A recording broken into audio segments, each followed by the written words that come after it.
মির্জা শাহীন মুগ্ধ। লেখিকা জান্নাতুল ফেরদৌস মিথিলা। পর্ব সংখ্যা ১০। তুলোর ন্যায় নরম বিছানায় শুয়ে থাকায় মনে হচ্ছে ভারী শরীরটা বুঝি হাওয়ায় ভাসছে। অসহায়তায় ডুবে থাকা হাত পাগুলো কেমন নড়াচড়াবিহীন পড়ে আছে। চোখ দুটো বুজে থাকলেও মস্তিষ্ক ধীরে ধীরে সজাগ হচ্ছে। মাহির এক আধটু টের পাচ্ছে পায়ের পাতায় কারো শীতল হাতের স্পর্শ। ধীরে ধীরে সে স্পর্শ গাঢ় হচ্ছে। পায়ের পাতা ছেড়ে দিয়ে উঠে আসছে হাঁটু বরাবর। মুহূর্তেই সজাগ হলো মাহি। পায়ে এমন শিরশিরানি পরশ অনুভব হতেই শোয়া ছেড়ে লাফিয়ে উঠল মেয়েটা। ভয়ার্ত ঢোক গিলল। সম্মুখে তাকাতেই দেখে মেয়েটির এরা কেমন ছলছল চোখে তাকিয়ে আছে তার পানে। মাহি ভরকায়। সময় নিয়ে নিজেকে সামলে সন্ধিয়ান গলায় আওড়ায়, আপনি এখানে? মেয়েটির কথা বলতে পারছে না যেন। তার হয়ে থাকা তার চোখ দুটো বোধহয় বুজে আসছে, জানাচ্ছে মাহির কষ্টে তিনিও কতটা কষ্ট পাচ্ছে। মাহি কিয়ৎক্ষণ এক দৃষ্টিতে তাকিয়ে রইল মধ্যবয়সী আধারে ছেয়ে থাকা মুখটার পানে। ঠোঁট নাড়িয়ে ফের কিছু বলতে যাবে, অমনি ঘটে গেল একটি অতর্কিত অঘটন। মেডেন কেমন ছুটে এসে মেয়েটাকে বুকের সঙ্গে চেপে ধরল আচমকা। ঘটনার আকস্মিকতা হতবিম্বল মাহি পাথরের ন্যায় বসে রইল কেবল। এদিকে মেয়েডেন কাঁদছে, হু করে কাঁদছে। এই কান্নায় নেই কোনো নাটকীয়তা, আছে কেবল বুক চেরা আর্তনাদ। মাহির বোধগম্য হচ্ছে না মেয়েডেনের এহেন বাক্যহীন বাদবিহীন কান্নাকাটির কারণ। সময় যত পেরোচ্ছে ততই যেন বেড়ে যাচ্ছে মেয়েডেনের কান্নার বেগ। মাহি আর পাথরের ন্যায় বসে থাকার মুরদে রইল না। ধীরে ধীরে মেয়েডেনের পিঠের উপর এক হাত উঠিয়ে এনে আলগোছে রাখল। খানিক গলা খাকারি দিয়ে বলল, কি হয়েছে আপনার মেয়েডেন? এভাবে এভাবে আপনি কাঁদছেন কেন? মেয়েডেন তৎক্ষণাৎ জবাব দিল না, অথচ মাহির বুকের সঙ্গে শক্ত করে চেপে রইল। চোখ দুটো বুজে কেমন পাগলের ন্যায় বিড়বিড় করল, মোয়া মামনি মারিয়া, মোয়া লিউবিয়াম ভেদোচকা, মামা তেগো ওচেনলেও। এর অর্থ, আমার মামনি মারিয়া, আমার আদুরে মেয়ে, যা তোমাকে খুব ভালোবাসি মা। মাহির বোধগম্য হলো না এহেন ভিনদেশি ভাষা। সে অতঃপর হলো মেয়েডেনের থামাতে। মেয়েডেনের পিঠের ওপর আলতো করে হাত বুলিয়ে নরম কণ্ঠে বলল, কান্না থামান মেয়েডেন, হঠাৎ করে কি হলো আপনার? কথা শুনলেন মেয়েডেন তড়িৎ নিজের উপচে পড়া আবেগগুলোকে দমালেন এবং রয়ে শুয়ে বড় একখানা ঢোক গিললেন। কান্নাগুলো গলার কাছে আটকে ফেললেন। অতঃপর ভীষণ চেষ্টায় নিজেকে কোনোমতে সামলে নিয়ে মাহিকে ছাড়ালেন। মাহি বেচারি ছাড়া পেয়ে তৎক্ষণাৎ বুক থেকে সরে এলো মেয়েডেনের। সন্দিহান দৃষ্টিদ্বয় তুলে তাকালেই দেখলো মেয়েডেন কেমন হাঁ করে তাকিয়ে আছে তার পানে। চোখের পলক পড়ছে না মধ্যবয়সীর। মাহি খানিকটা অস্বস্তিতে পড়ে গেল অমন চাহনি দেখে। সামান্য ঢোকিলে শুকনো কণ্ঠে গলায় কোনো মতে ভিজিয়ে নিল সে। বলল, আপনি কি কিছু বলবেন মেয়েডেন? আমাকে ক্ষমা করে দাও। কথার পিঠে এহেন অপ্রাসঙ্গিক বাক্য বোধহয় সুবিধা ঠেকল না মাহির নিকট। মেয়েটা সন্দিগ্ধ মুখভয়ত তাই বলছে। সে তৎক্ষণাৎ কপালে গোটা কয়েক সন্দিহানি ভাঁজ ফেলে গম্ভীর স্বরে আওড়ালো, মানে হঠাৎ ক্ষমার প্রসঙ্গ আসলো কোত্থেকে? মেয়েটি স্মিত হাসলেন। প্রত্যুত্তরে সঠিক জবাব না দিয়ে আলগোছে মাহির এক হাত টেনে নিলেন। ঠোঁট বসালেন হাতের উল্টো পিঠে। মনে মনে বললেন, ভবিষ্যতে ক্ষমা চাওয়ার সময় পাবো না ডিয়ার, কেননা তোমার আয়ু স্থায়িত্ব খুবই কম, বেশি দিন নেই আর। সচি ক্যালিসো অ্যান্ড রিসর্ট শহর থেকে বেশ দূরে অবস্থিত। ক্যাসিনোটির বাইরে থেকে দেখলে যতটা বিলাসবহুল, ভেতর থেকে দেখলে ততটাই গা ছমছমে রহস্যময়তার বোধ।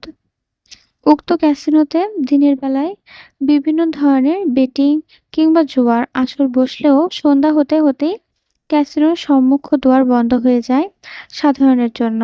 তবে রাত যত গভীর হয় উক্ত ক্যাসিনোর বিভিন্ন গ্যাংস্টারের আসা যাওয়া বোধহয় ততই বেড়ে যায়। সচির রিসর্ট বেসমেন্ট। আলিশান কক্ষের ন্যায় জায়গাটিতে সাজিয়ে রাখা বড় একখানা গোলাকার টেবিল। টেবিলের ওপর সারিবদ্ধভাবে সাজিয়ে রাখা বিদেশি হুইলগাল অস্ত্র। পাশে স্তূপ জমিয়েছে সাদা কোকোইন পাউডার। টেবিলের হেড অফ দ্য চেয়ার বাদ রেখে বাদবাকি চেয়ারে গোল করে বসে আছে বেশ কিছু নামি দামি গ্যাংস্টার, আন্ডারওয়ার্ল্ডের কালো জগতে যাদের রয়েছে অবাধ বিচরণ।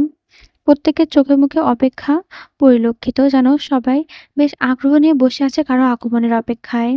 সময় গড়াচ্ছে, কক্ষে উপস্থিত প্রতিটি মানুষের বিরক্তি বাড়ছে তরতর করে। তারা কি আর যেন তেন মানুষ? শত হলেও গ্যাংস্টার বলে কথা, তাদের এভাবে ডেকে এনে অপেক্ষা করানোর কোনো মানে হয় না। তাদের সময়ের কি কোনো মূল্য নেই? কথাগুলো ভাবতে ভাবতে উপস্থিত গ্যাংস্টারদের মধ্য থেকে তখন উঠে দাঁড়ালো বেঞ্জামিন, স্পেনের মাউরো গ্যাংস্টার হেড। মধ্যবয়সী লোক, পেটটা ভারী উঁচু, মাথা ভর্তি কোকড়া চুল, গায়ের রংটা বেশ ময়লা। তিনি বসা ছেড়ে উঠতেই কেমন চিরবিরিয়ে কণ্ঠে বললেন, what the hell is this going on here? কতক্ষণ যাবৎ বসে আছি আমরা, অথচ মনস্টারের আসার কোনো নামগন্ধও নেই। তিনি না এলে ডিল ফাইনাল হবে কিভাবে? জনাব, কিভাবে? কে কয়টা কনস্ট্যান্ট পাঠাচ্ছে তা কি জানে না? বেঞ্জামিনের কণ্ঠে সে কি তেজ! ভাষার প্রয়োগ করছে রুক্ষতা। বাদবাকি সকলে মনোযোগ দিয়ে শুনল কথাটা, তবে গায়ে মাখল না কেউই। আশ্চর্য হলেও সত্য, কারো মুখেই তেমন কোনো বিরক্তির ভাঁজ নেই যেমনটা আছে বেঞ্জামিনের মুখে। তাদের ভাব দেখে মনে হচ্ছে তারা বুঝি এহেন অপেক্ষায় অভ্যস্ত। বেঞ্জামিন চোখ ঘুরিয়ে ঘুরে সকলের মুখাবয়বে পরখ করলেন। কই, সে ভাবল এভাবে প্রতিবাদ আওয়াজে তুললে বিধায় কেউ নিশ্চয় তার সঙ্গে এক হবে। অথচ কাণ্ড দেখো, হলো এক আর উল্টো। বেঞ্জামিনের ভারী অপমানিত বোধ করলো এবার। কপালের চামড়া ঝুলে থাকা বিরক্তির ছাপগুলো আরো ধীরে ধীরে রূপান্তরিত হলো রাগ এবং ক্ষোভে। সে কেমন গজগজ করতে করতে চেয়ার ছেড়ে চলে যেতে উদ্যত হলেই পেছন থেকে ভেসে আসে ভিক্টর তথা থাইল্যান্ডের মিয়ামি গ্যাংস্টার লিডারের দারাজ কণ্ঠ। প্রাণে বাঁচতে চাইলে আর এক কদমও বাড়াবে না বেঞ্জামিন। কেননা এখানে আসার সিদ্ধান্তটা যাত্রার ইচ্ছেতে হলেও এখান থেকে বেরোনোর সিদ্ধান্ত কেবল শ্যাডো মাস্টারের হাতেই থাকে। তাই অতিরিক্ত লাফালাফি না করে বসে পড়ো। থামলেন না বেঞ্জামিন, ভাবুক হলেন মুহূর্তেই। রাশিয়ার সবচেয়ে বড় ডিলার গ্যাং তথা রুশিদের সাথে যুক্ত হওয়ার পর এই প্রথম কোনো ডিলে সরাসরি অংশ নিয়েছে সে। জানে না এই গ্যাংস্টার তথাকথিত মনস্টারের স্রেফ লোকগুলো শুনেই সে এত ভয় পাচ্ছে কেন। মনের মধ্যে একরাশ কৌতূহল থাকা সত্ত্বেও এখন অব্দি শ্যাডো মাস্টারের নামক ব্যক্তিকে একটিবারের জন্য দেখার সৌভাগ্য মেলেনি তার। এ নিয়ে বেচারা ভারী বিরক্ত। হতে চেয়েছিল মাস্টারের ফেভারিট, অথচ এখন দেখো গুটি উল্টে গেল এক মুহূর্তে। বেঞ্জামিনের কপট অতিরিক্ত চিন্তায় এবং লজ্জায় ভাঁজ হয়ে গেল। অতিষ্ঠ মুখে ফের চলে এলো নিজের স্থানে। পরনের দামি কোটটা পেটের সাথে বোতামগুলো খুলে এসেছে। আলগোছে বসলো চেয়ারে। খানিকও সাপের ন্যায় হুদাই ফুসফুস করে গেল সে। যখন দেখলো স্বস্তি মিলছে না, ঠিক তখনই বেচারা খানিকটা বেঁকে বসে পাশের কজনকে চাপাসয়ে জিজ্ঞেস করলো, কখন আসবে মাস্টার? ভিক্টর কোকেন হাতাচ্ছে, কখনো আবার পকেট তুলে নাকের সাথে ঘষছে, ঘ্রাণ নিচ্ছে, শুকছে জোরালোভাবে। তন্মধ্যে বেঞ্জামিনের এমন প্রশ্নের জবাবে সে হাসল, বলল, যখন মাস্টারের মন চাইবে তখন। উত্তরটা মন মতো হয়নি বেঞ্জামিনের। লোকটা কেমন নাক মুখ কুঁচকে বসে রইল নিজ জায়গায়। এরই মধ্যে কক্ষটিকে প্রবেশ করে বেশ কিছুক্ষণ সশস্ত্র বডিগার্ড। প্রত্যেকেই ছুটে এসেছে, ঘিরে ধরেছে পুরো কক্ষটিকে। সবার গায়ে একদম সাদা পোশাক, হাতে দামি দামি অস্ত্র। কক্ষে উপস্থিত সকলের নজর পড়ল দরজার দিকে। দেখলো ধীরে ধীরে একজোড়া বুট পরিহিত পা গোটা কয়েক ঢুকিয়ে ভেতরে বসছে। সবার দৃষ্টি ক্রমশ উপস্থিত হলো তাদের দিকে। কিয়ৎক্ষণ বাদেই সবার চক্ষুগোচর হলো মেজেন্ডা রঙের স্যুট পরিহিত এক সুদর্শন যুবককে। যুবকের চোখ দুটি গুটি হাসলো যেন। মাথার চুলগুলো ছোট ছোট করে কাটা, গালটা আবৃত খোঁচা খোঁচা দাড়িতে। পরনের শার্টের উপরিভাগের বেশ কটি বোতাম খোলা। যুবক সবাইকে এক কপল দেখে হাসলো। পা দুটো দাম্ভিকের কদমে টেবিলের দিকে এগিয়ে আসতে আসতে ভরাট কণ্ঠে বলল, hey everyone, what's up? Deal এখনো ফাইনাল হয়নি? ভিক্টর ঠোঁট পিষে হাসলো। পেছনের চেয়ারে হাতলে এক হাত উঠিয়ে রেখে বসলো। রয়ে শুয়ে বলল, না, তোমার জন্য ওয়েট করছিলাম। যুবক ঠোঁট উল্টিয়ে নিজ ঠোঁট কামড়ে ধরল। পর মুহূর্তে নিজের আর্টিফিশিয়াল লেন্স পরিহিত চোখ দুটো খানিক উঁচু করে তাকালো ভিক্টরের দিকে। সময় নিয়ে শুধালো, মনস্টার কোথায়? ভিক্টর আগের ন্যায় হাসলো, মাথাটা সামান্য কাত করে বলল, ওহ নিক, স্টপ দিস জোকারিংস। মনস্টার কোথায় সেটা আমরা জানলেও তুমি ঠিকই জানো সেটা আমরা জানি। সত্যি হলো শ্যাডো মাস্টারের চিরশত্রু বলে কথা। তুমি তো তার খবর অবশ্যই রাখবে, তাই না? নিক ক্রুর হাসলো মনে হচ্ছে। চোখ দুটো তীক্ষ্ণ করে নিয়েছে। হাত দুখানা গুজে নিল প্যান্টের পকেটে। অতঃপর পা দুটো সামান্য ফাঁক করে আরামে দাঁড়িয়ে বলল, বাহ, তুমি দেখছি ইদানিং ব্রেন খাটাতে শিখে গিয়েছো, ভিক্টর। যদিও বা ভুল বলনি তুমি। এর জন্য অবশ্য তোমাকে একটা গিফট দেওয়া উচিত। কি দেওয়া যায়? নিক ভাবুকের ন্যায় ঠোঁট উল্টালো। মাথাটা নুইয়ে রেখে ধীর পায়ে এবং ধীর কদমে বাড়ালো টেবিলের একপাশে। খানিকক্ষণ সময় নিয়ে ভাবলো কিছু একটা। অতঃপর কেমন বাঁকা হেসে বাঁকা চোখে তাকালো ভিক্টরের পানে। চট করে বলল, যাও, আজ পুরো রাতের জন্য আমার অস্ট্রেলিয়ার গার্লফ্রেন্ড তোমার। I know you wanted to hook up with more many times, so go on. আজও তোমার। হকচকে উঠল ভিক্টর। কানে ভুল শুনল কিনা জানে না, আচমকাই বলে বসলো, হোয়াট? নিক ক্রুর হাসলো। পা দুটো ধীরে ধীরে এগিয়ে যাচ্ছে ভিক্টরের কাছে। ভিক্টর হতবাক চোখে তাকিয়ে আছে এখনো। ততক্ষণে নিক এসে দাঁড়িয়েছে ভিক্টরের পেছনে। হালকা ঝুঁকে এসে নিক কান বরাবর ঝুঁকলো তার। ঠোঁট উঁচিয়ে বলল, you know what's Victor, she is to want in bed. I think you love it. Victor অপবিত্র মনটা বুঝি লাফাচ্ছে রীতিমতো। আর সারা মুখে ছড়িয়ে গিয়েছে কামুকতার ছাপ। নিকের অস্ট্রেলিয়ান গার্লফ্রেন্ডের প্রতি সে কবে থেকে একটা ঝোঁক ছিল তার। তবে আগ বাড়িয়ে কিছু বলার বা করার সাহস হয়ে ওঠেনি কখনো। কিন্তু আজ যেহেতু যেচে পড়ে সুযোগ পেয়েছে, তাহলে শুধু শুধু এই সুযোগটা হাতছাড়া করবে কেন শুনি? এদিকে এহেন প্রস্তাবে ভিক্টর যতটা খুশি হচ্ছে, অন্য একটা মানুষ ঠিক ততটাই ক্রোধান্বিত হচ্ছে। টেবিলের একদম কর্নারে চেয়ারে মাথা নুয়ে বসে থাকা আলেকজান্ডার ক্রমাগত ফুঁসছে। সুশ্রী ফর্সা মুখাবটা তার লাল হয়ে যাচ্ছে ক্রমশ। কেননা নিকের অস্ট্রেলিয়ান গার্লফ্রেন্ড যে আর কেউ নয়, বরং তার স্ত্রী মেরিন। একবার এক ডিল ফাইনাল করতে এসেছিল আলেকজান্ডারের সঙ্গে সেদিন মেরিন। সেদিন নিক দেখে ফেলেছিল মেরিনকে। প্রথম প্রথম নিকের বিহেভিয়ার যথেষ্ট ক্যাজুয়াল থাকলেও পরবর্তীতে তার আচরণ হয়ে উঠেছিল উন্মাদের ন্যায়। নিজের ক্ষমতা বয়ে আলেকজান্ডারকে জোর করে আটকে রেখেছিল। তারই সামনে থেকে বেচারি মেরিনকে জোর করে তুলে নিয়ে যায় নিক। আলেকজান্ডার কতবার চেষ্টা করেছে নিজের স্ত্রীকে ছাড়িয়ে আনতে, কিন্তু বরাবরই ব্যর্থ হয়েছে নিকের ক্ষমতার কাছে। এ ছেলে যে আস্ত বড় একটা শয়তান। যেটাকে একবার নজরে ফেলবে সেটাকে তা নিজের করেই ছাড়বে। হাসিল না করা অবধি সে শান্ত থাকে না। আলেকজান্ডারের চোখ জোটাও যায় ঘৃণায় অশ্রুজলে ভরে। নিজ বেদনায় মতো থাকা বেচারা খেয়ালই করেনি তার পেছনে কখন যে নিক এসে দাঁড়িয়েছে। সে হঠাৎ শুনল নিকের দুষ্টু কণ্ঠে টিটকারি, by the way Alex, you know something? তোমার ওয়াইফ কিন্তু আমাকে দিয়ে ভারী প্লেস। কজ তোমার তুলনায় আমারটা গর্জন তাকে বেশি কাটিয়েছে। তৎক্ষণাৎ দাঁতে দাঁত পেশে ফেলে আলেকজান্ডার। চোখ দুটো বুজে ফেলে সে অসম্ভব রাগে। চোয়ালটা কেমন থরথর করে কাঁপতে লাগলো তার। নিক বোধহয় পৈশাচিক হাসলো তা দেখে। রয়ে শয়ে শটান হয়ে দাঁড়াতেই হঠাৎ তার দৃষ্টি আটকে যায় দরজার দিকে। এক গাদা কালো পোশাকধারী গার্ডস ঢুকছে দৌড়ে দৌড়ে। জনে জনে গিয়ে স্ট্যান্ড নিল নিজস্ব আঙ্গিনায়। নিক শটান হয়ে দাঁড়ালো এবার। দুহাত ফের প্যান্টের পকেটে গুজে নিয়ে বাঁকা হাসলো বিড়বিড় করে। Bloody master has come. প্রত্যেকে নিজের মাথা নুয়ে ফেলেছে সঙ্গে সঙ্গে। মিনিট খানেক বাদেই কক্ষে ঢুকলো একদম ধপধপে সাদা রঙা পোশাকে পরিহিত এডুইন।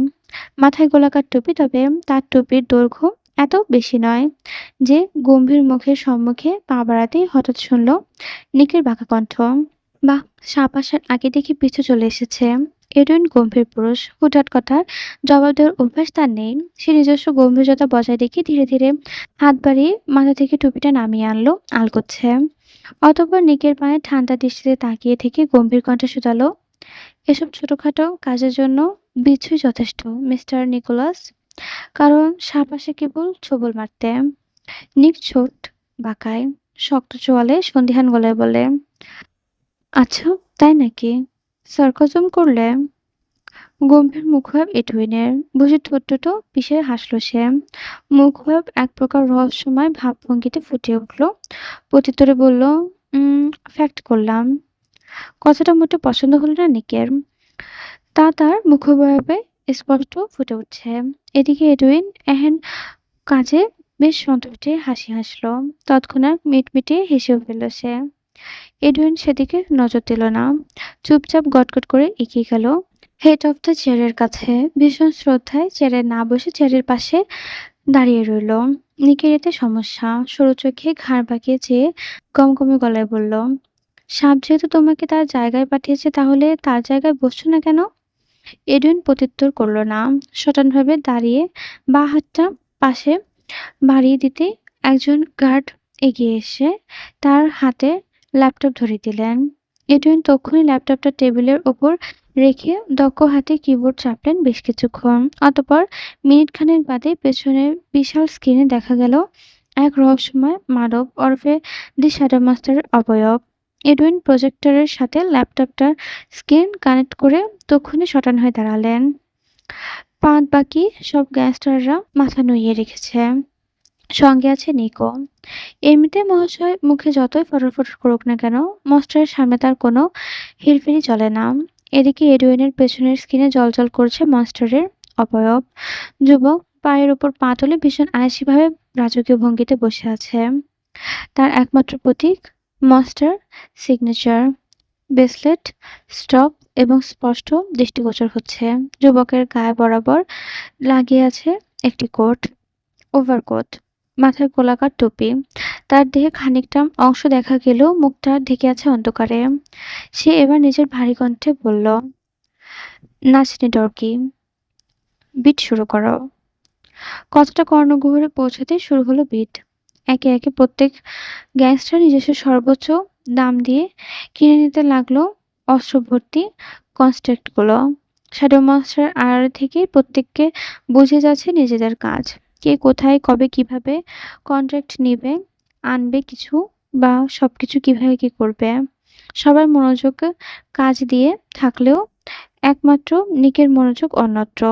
তার বিষাক্ত মন ভাবছে অন্য কিছু। আজ এই শ্যাডো মাস্টারের জায়গায় তার থাকার কথা ছিল, অথচ ভাগ্য দেখো হয়েছে তার উল্টো। রাত প্রায় 12:30টার কাছাকাছি।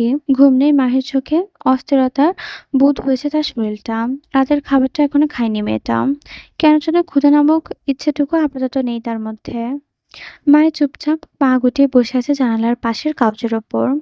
ছলছল চোখ দুটো অদূরে সমমানের পানে নিবদ্ধ হয়েছে, নিবিড়ভাবে তাকিয়ে আছে এক দৃষ্টিতে। আকাশে আজ চাঁদ ওঠেনি। মিটমিটিয়ে জ্বলছে তারাগুলো। তাদের পানে চেয়ে থাকতে ভীষণ শান্তি পাচ্ছে মেয়েটা। সে যখন নিজ প্রশান্তিতে মত্ত ঠিক তখনই ফুড র্যাক নিয়ে কক্ষে আগমন ঘটে মেইডেন ইরার। মেঝেতে হালকা ঘর্ষণের শব্দ পেয়ে তৎক্ষণাৎ ঘাড় বাঁকিয়ে পেছনে তাকায় মাহি। মেইডেনকে খাবার নিয়ে আসতে দেখে ফের মুখ ঘুরিয়ে নেয় মেয়েটা। অনীহা সুরে বলে, কেন আনলেন আবার? আপনাকে না বললাম আমি খাবো না? মেইডেন শুনে যেন শুনল না এমন ভান ধরল। বয়সরে ফুড রেকটা ঠেলে নিয়ে এলো কাউচের সামনে। পা ঘুরিয়ে নীরবে এসে বসলো মাহির পায়ের কাছে। মাহি তৎক্ষণাৎ নিজের পা দুটো গুটিয়ে নিল। মেইডেন তখন আলতো ভাবে হাসলো, হাত রাখলো মেয়েটার হাঁটুর ওপর। নরম কণ্ঠে শুধালো, খেয়ে নাও ডিয়ার, আমার ও তো আবার ওষুধ খেতে হবে।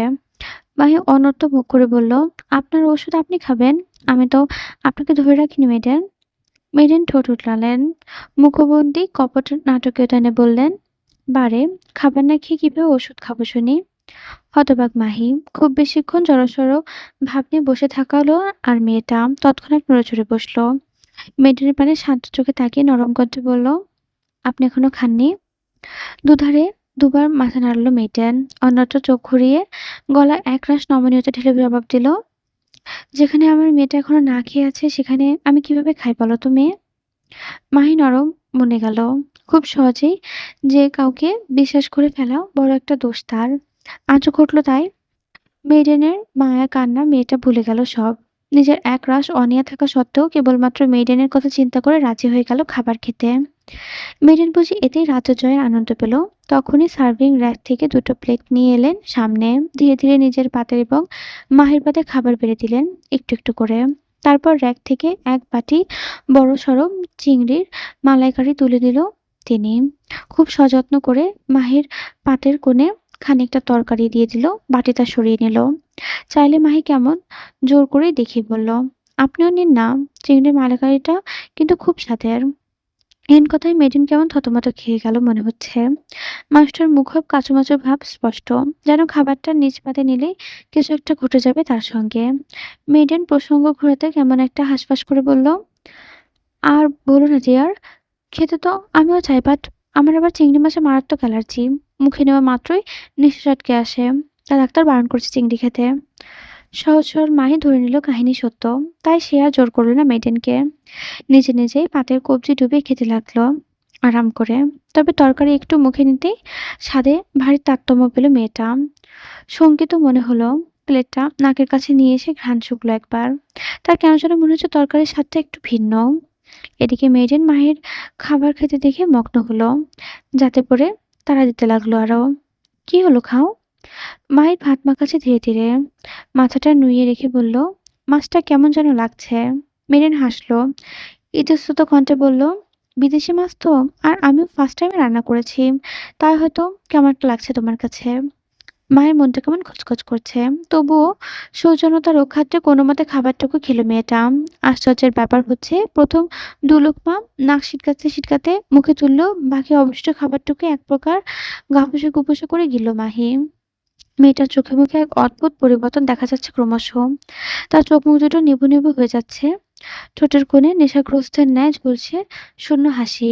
মেরিন একদৃষ্টে তাকিয়ে রইল মাহির পানে, যেন দেখতে লাগলো মাহির মুখভাবে পরিবর্তন নেমেছে।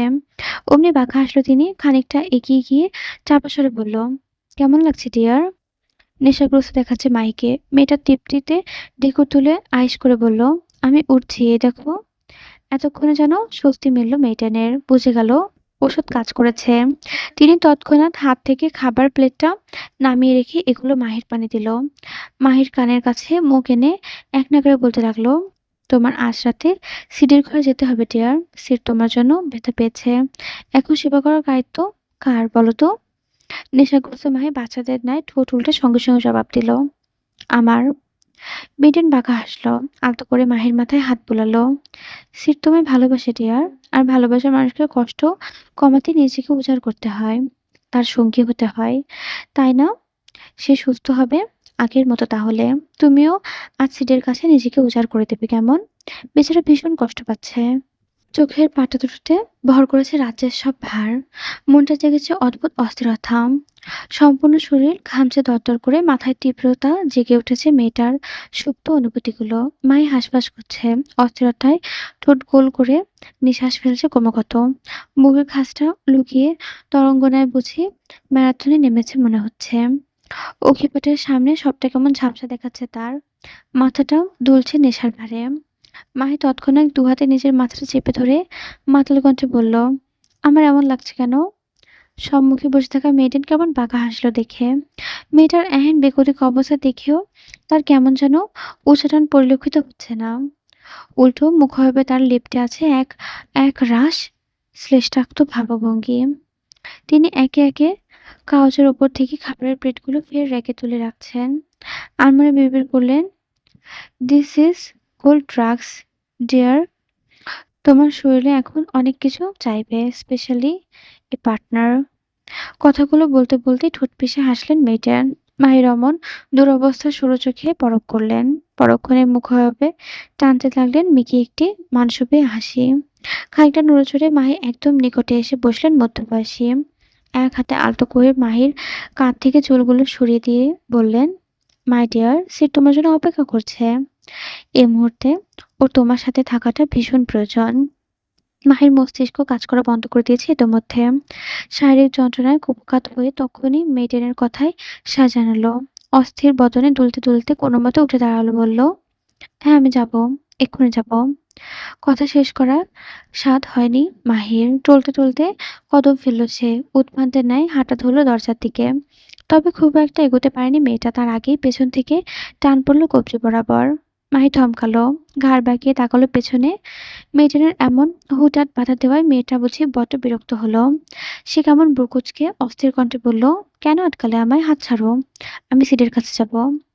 মেয়েটা স্মিত হাসলেন। এক হাতে মাহির কবজি চেপে রেখে এগিয়ে এলেন দু কদম। অতঃপর মেয়েটার কানের কাছে একটু ফিসফিস করে বললেন, এভাবে যেও না ডিয়ার। আজ রাতটা তোমার জন্য খুব স্পেশাল। এসো আমার কাছে, আমি তোমার বোল্ড ভাবে তৈরি করে দিচ্ছি। সিড উইল লাভ ইট। সিডের পছন্দের কথা শুনে চমকায় মাহি, ঠোঁটের কোণে এক চিলতে লাজুক হাসি ফুটে উঠলে। মেয়েটা কেমন লাজুকতার ন্যায় গুটি গেল। মেয়েডেন ক্রুর হাসলো এ পর্যায়ে। তৎক্ষণাৎ মাহির হাতখানা টান বসালো, টানতে টানতে নিয়ে গেল ক্লোজেট রুমে। হালকা সোনালি রঙা সিলভারের ফ্রক নাইটি। ফ্রকের উচ্চতা ভীষণ কম, হাঁটুর থেকেও 3 আঙুল উঁচুতে উঠে আসছে। ফর্সা মসৃণ পাথরটা পুরোপুরি উন্মুক্ত। মেদহীন নারিকেয়ার সিকি তেজ। মাথা ভর্তি কুচকুচে কালো রঙা চুলগুলো স্ট্রেটনার দিয়ে একদম টনটন করে পিঠের উপর ফেলে রাখা। মেকআপ টেনিসের সময় কাঠের পুতুলের ন্যায় চুপচাপ বসে আছে মাহি, তাকে তৈরি করে দিচ্ছে মেয়েটান। মেয়েটা যদি সুস্থ অবস্থায় নিজেকে এহেন রূপে দেখতো তাহলে নির্ঘাত চক্ষু লজ্জায় জ্ঞান হারাতো কয়েকবার। অথচ এখন দেখো, সে নিজেই চাইছে নিজেকে উন্মুক্ত করতে। মেয়েটার আর দৃষ্টিতে এক আধবার আয়নার পানে তাকাচ্ছে। মায়ের চোখ দুটো নিবু নিবু, ঠোঁটের কোণে কামুকতার হাসির রেশ স্পষ্ট। মেয়েটার আর দেরি করলো না, তৎক্ষণাৎ ভ্যানিটির উপর থেকে ক্লোজটা চেরি বেস্ট পারফিউম হাতে নিল। মাহের সারা গায়ে ছিটি দিল একটু একটু করে পারফিউমে। সে কি মাদকতা, সুবাস। চোখ দুটো বন্ধ করে নিঃশ্বাস টানলে মুগ্ধতায় ভরে যাবে মন। তেমনি স্মিত হেসে আলগোছে মাহির দু কাঁধে হাত রাখল। আয়নার পানে ঠায় তাকিয়ে থেকে বলল, now you are perfectly ready for tonight. মাহির ঠোঁটের কোণে লেগে থাকা কামুকতার হাসি প্রশস্ত হলো ধীরে ধীরে। অবচেতন মনটা তার অজান্তেই তাকে দিয়ে করিয়ে দিচ্ছে কত কিছু, অথচ মেয়েটার সেদিকে কোনো খেয়ালই নেই। 24 ঘন্টা আলোয় ঝকমল করতে থাকা প্যালেসটা আজ হঠাৎ করেই 5 মিনিট যাবৎ অন্ধকারে নিমজ্জিত। এই ঘটনা পরপরনে অবাক হলো সকলে। তবে একজন শুধু অবাক হলো না, সেই সাথে বড্ড শঙ্কিতও। মানুষটা যে আর কেউ নয় বরং মিলা। নিজের অমন আহত অবস্থায় থাকা সত্ত্বেও মেয়েটার এহেন অন্ধকারে মোমবাতি জ্বালিয়ে ছুটে যাচ্ছে 3 তলার দিকে। প্যালেসের বিদ্যুৎ না থাকায় এলিভেটর কাজ করছে না। মেয়েটা তবুও থেমে নেই। সিঁড়ি বেয়ে হন্তদন্ত পায়ে ছুটে যাচ্ছে। তার অবচেতন মন কেন যেন কুঁকাইছে। বারবার মনে হচ্ছে মেয়েটার কোনো বিপদ হলো না তো। এখানে আসার আগেই মেডেনের কয়েকবার সে দেখে এসেছে টু মারতে। মেডেন ঘরে নেই, তার মানে তিনি নিশ্চয়ই মেয়েটার কাছে। এক অজানা আতঙ্কে গা অবধি গুলিয়ে যাচ্ছে, কাঠ হয়ে আসছে মিলার গলা। হাতে তীব্র যন্ত্রণায় নাক মুখ কুঁচকে রেখেছে সে। পা দুটো যেন আর এগোতে চাইছে না। তবুও মিলা ছুটছে। প্রায় মিনিট 5 বাদেই চলে এলো সে। 3 তলার লম্বা করিডরে দ্রুত কদমে পা চালিয়ে মাহির ঘরের দরজার কাছে আসতেই মেয়েটার কেমন বড়সড় একটা ঝটকা খেল। যে দরজার কাছে কাজটা দুজন ছিল তারা এখন আর নেই। অমনি মনের মধ্যে একরাশ সন্দেহ জেঁকে ধরল মিলার। হন্তদন্ত হয়ে পুরো ঘরময় পায়চারি চালাচ্ছে, খুঁজতে লাগছে মাইকে, কিন্তু না, মেয়েটা ঘরের কোথাও নেই। মিলা গলা শুকিয়ে গেল ভয়ে। তার পা দুটো জমে গেল এক অজানায়। সে কেমন আঁতকে উঠল, চোখ গেল, বিড়বিড় করল, কোথায় গেল মুনলাইট? আবারও কেন মেডেনের পাতা ফাটে পা দিল সে? এবার তোমায় আমি কোথায় খুঁজবো মুনলাইট, কোথায়? মনস্টার প্যালেসে হঠাৎ লোডশেডিং হয়েছে। সত্য ফারফেনের আগায় ভেসেল নিয়ে মুখে তুলতে যাচ্ছিল মুগ্ধ। এর মধ্যে এডুইনের এমন কথায় হাতখানা থেমে গেল তার। এক মুহূর্তে চুপ করে ঠাস করে বসে পড়ল সে। পরক্ষণে কেমন বাঁকা হাসলো নীরবে। হাতের ফ্রকটা আলগোছে নিচে নামিয়ে নিল সে। কুটিল কণ্ঠে বলল, মনস্টারের নাকের ডগায় বসে বিটলামি নট অ্যালাউ। থামলো মুগ্ধ। বয়স হয়ে একটি চেয়ারে বসলো সে। আজও গা উদম তার।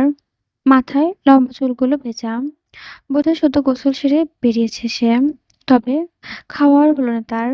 এর অবশ্য খুব একটা মাথা ব্যথা নেই মস্টারের। সে কেমন গম্ভীর মুখে বেরিয়ে যাচ্ছে ডাইনিং এর জোনের বাইরে। মস্টারের পা দুখানা কয়েক কদম এগিয়ে আসতেই 3জন মেড কেমন হন্তদন্ত হয়ে ছুটে এলো তাদের নিকট। 3জনই নিজেদের হাঁটু মেঝেতে গেড়ে বসলো, মাথা নুইয়ে রেখেছে। অতঃপর নিজেদের হাত দুটো উঁচিয়ে ধরল মস্টারের দিকে। একজনের হাতে মস্টারের পছন্দের রিভলভার, আরেকজনের হাতে লম্বা একখানা তলোয়ার, আরেকজনের হাতে কাঁটাতারের চাবুক। কেউ জানে না মস্টার কখন কোনটা তুলবে, তাই তো তারা প্রতিবারই এগিয়ে আসে নিজ দায়িত্বে।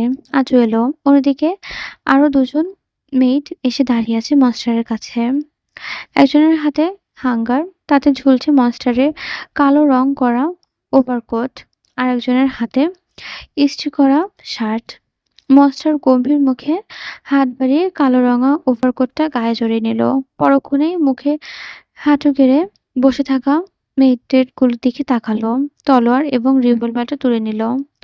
এডুইনের উদ্দেশ্যে কঠিন গলায় বলল, প্রাণটাকে রেডি করো, আজ ওকে ট্রিট দিব। ঘাড় নুয়ে দাঁড়িয়ে থাকা এডুইন ঠোঁট পিষে হাসল।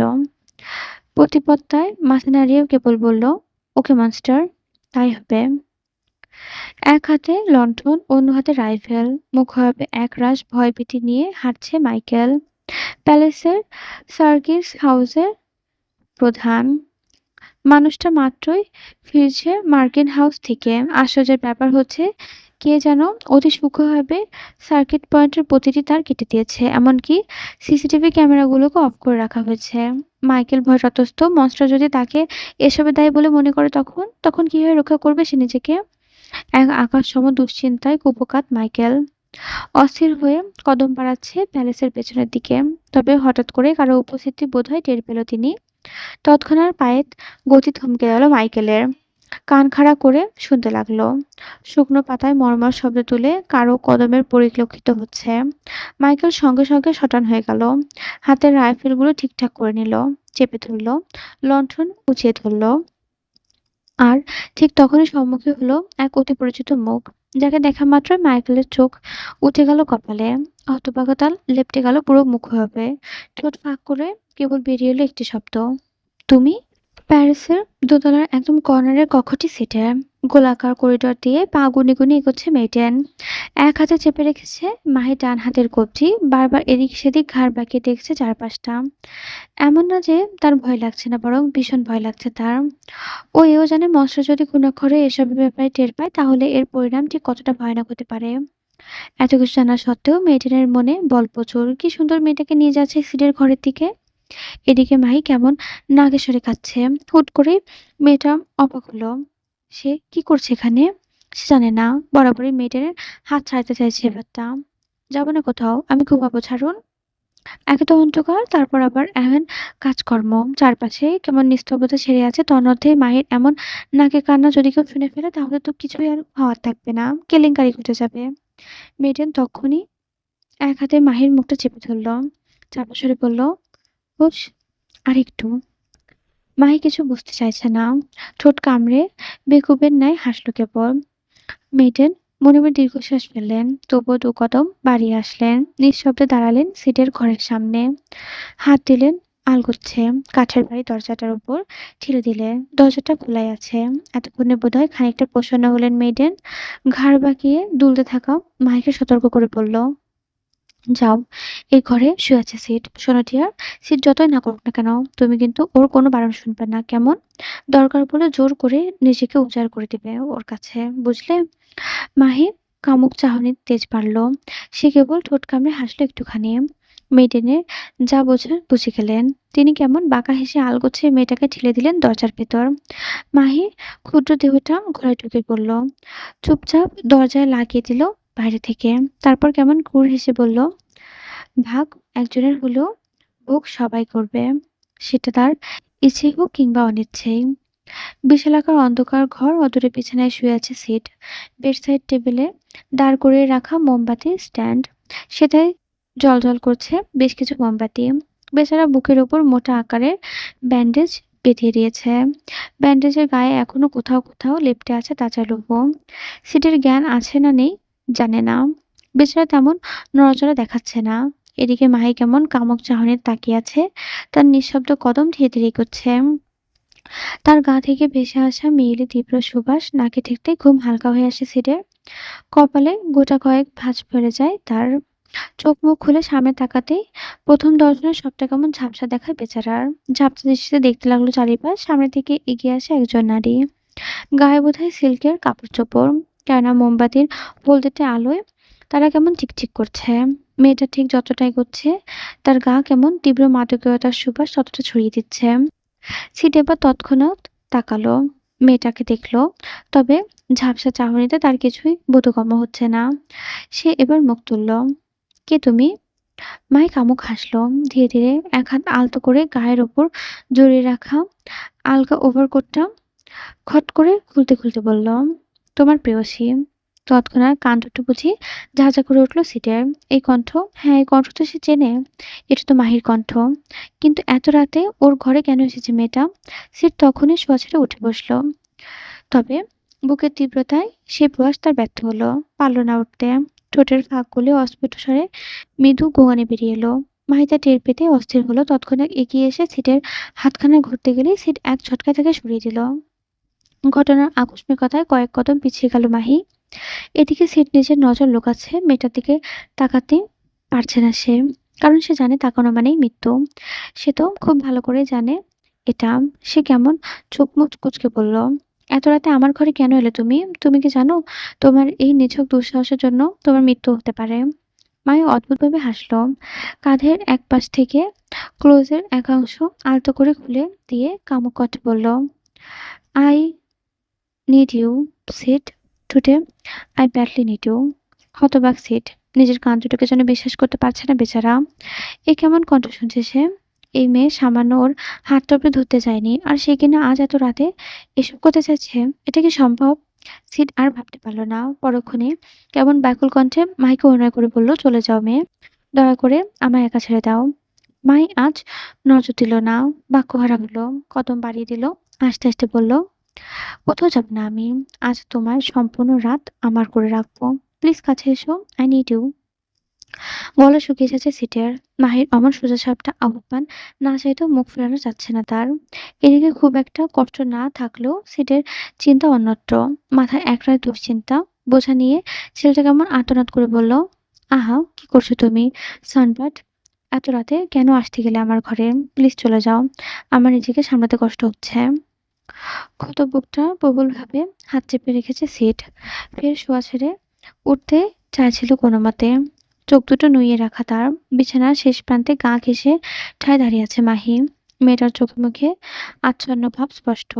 ভাবভঙ্গি ধরেছে আবেদনময়ীর। মেয়েটা কেমন গাল ফুলে বলল, "আমি সামলাবো তোমায়। প্লিজ যেতে বলো না।" এ পর্যায়ে সেটা সত্যি মনে হচ্ছে মেয়েটা তার নিজের আয়ত্তে নেই। সে মন রইল এক মুহূর্ত। বিছানার এক পাশ ধরে কোনোমতে উঠে বসল বেচারা। হেডবোর্ডে পিঠে ঠেকিয়ে চোখ দুটো বুজে নিল। বুজে রেখে বলল, "এক্ষুনি ঘর থেকে বের হও সানবার্ড। আমার জন্য না হলে অত্যন্ত নিজের প্রাণের বাঁচানোর জন্য হলেও বের হও। ঈশ্বর না করুক মনস্টার এ খবর টের পেলে পুরো প্যালেসকে ছারখার করে দিবে। নামুক, তবু আমি তোমাকে ছাড়ব না। আমার তোমাকে চাই।" সিটের কথায় পিঠে দৃঢ় কঠোরতার ছাপ দিল মাহি।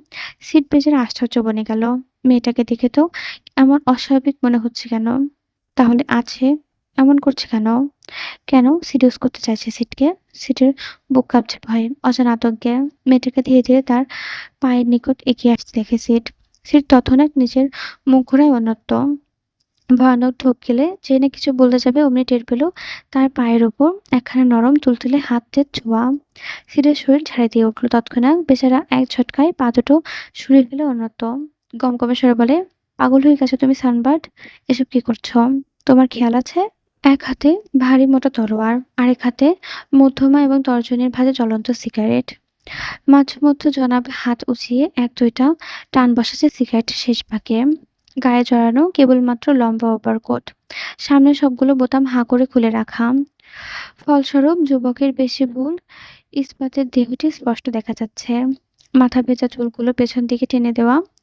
যুবক হাঁটছে। প্যালেসের ঠিক পেছনে থাকা মাইন্ডের থেকে নেমে এসছে এক পা। কয়েক কদম হাঁটতে হঠাৎ পা দুটো থামল মুগ্ধের। ঘাড় বাঁকিয়ে আলগোছে তাকালো চেরি ব্লসম গাছগুলোর পানে। কান দুটোতে হঠাৎ করেই বেজে উঠল মাহির বলা কথাখানা, "এত সুন্দর বাগানে দোলনা লাগাননি কেন আপনারা? একটা দোলনা থাকলে তো দুলতে পারতাম।" মুগ্ধ স্থিরদৃষ্টে তাকিয়ে রইল কিয়ৎক্ষণ। ইদানীং হঠাৎ মেয়েটার কথা তার মতো হৃদয়হীন মানবের খুব বেশি ভাবাচ্ছে। মুগ্ধ একবার খুব করে চাইল মেয়েটার কথাগুলো এক প্রকার দুচ্ছাই করে ফেলতে। পরে পরক্ষণেই বেয়াদব মনটা এহেন ভাবনাকে তীব্রভাবে প্রতিবাদ জানিয়ে বলল, "একটা সামান্য দোলনা, আর এ এমন কি ব্যাপার? দিলে কি ধন কমবে তার?" মুগ্ধ ঠোঁট কামড়ে ভাবল কিছু একটা। যে হাতে সিগারেট ধরেছিল সে হাতটা সামান্য উঁচু করে কপালখানা হালকা চুলকালো। গম্ভীর কণ্ঠে বলল, "এডুইন, আগাধারী এডুইন, এক্ষুনি মাথা নুয়ে এসেছে মুগ্ধের সামনে।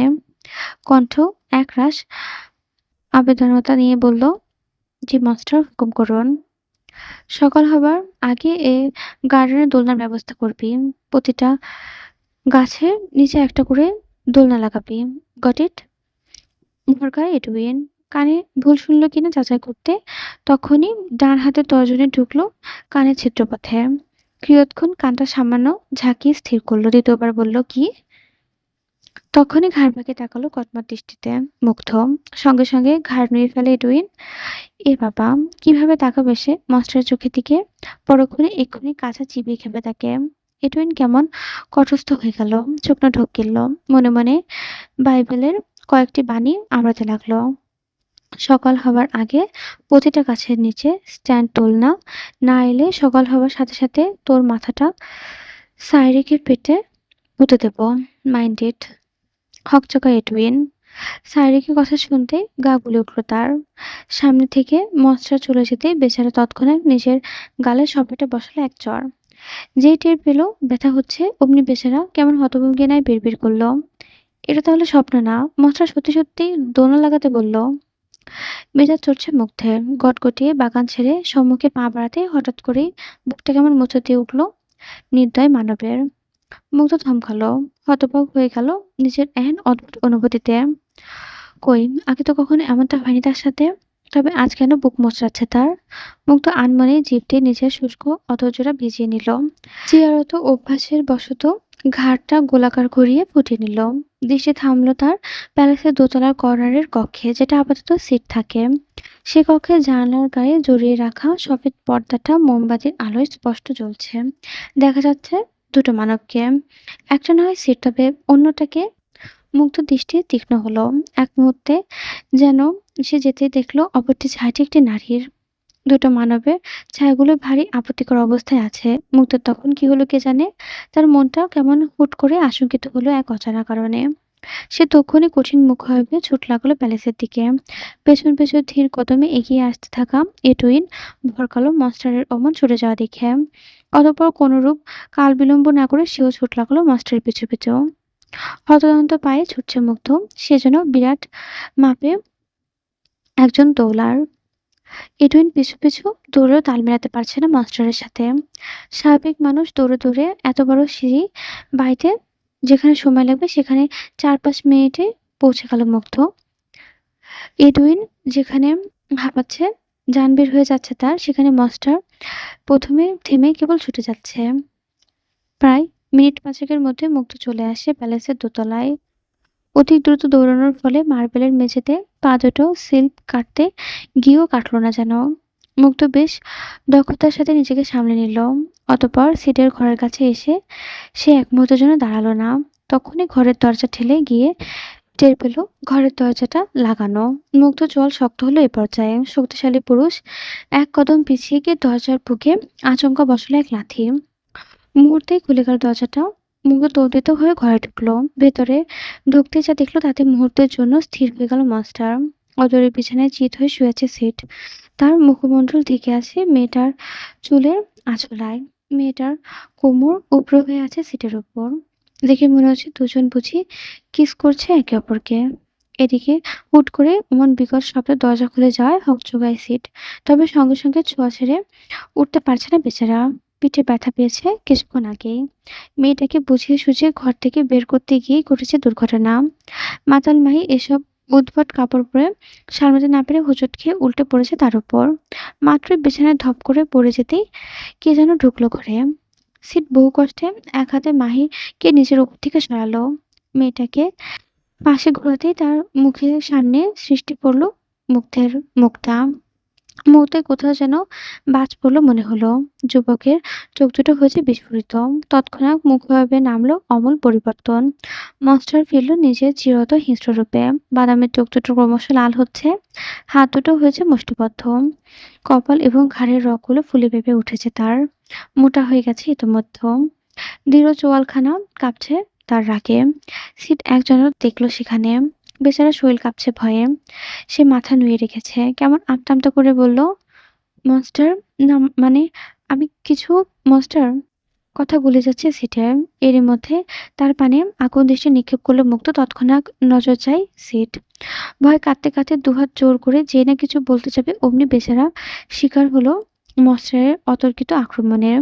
মনস্টার এগিয়ে এসে সিটের বুক বরাবর সজোরে বসালো এক লাথি। বেচারা সিট বুকের তীব্র যন্ত্রণা সইতে না পেরে এক চিৎকার দিয়ে তক্ষুনি জ্ঞান হারালো। মুগ্ধ থামেনি এতে। অচেতন সিটের বুকের ওপর হাঁটু চেপে একের পর এক জোরালো পাঞ্চ বসাতে থাকে সিটের নাক মুখ বরাবর। এক একটা পাঞ্চের তীব্রতা আঘাতে থেতলে যাচ্ছে সিটের মুখ। লুহু ছিটকে পড়ছে চারিদিকে। পাশ থেকে মাহি তখন নিভু নিভু চোখে সবটা পরখ করছে। আচমকা দুহাত চেপে ধরলো মুগ্ধের হাতখানা সে। অধহত গলায় বলল, ওকে ছাড়ুন, ও আমার।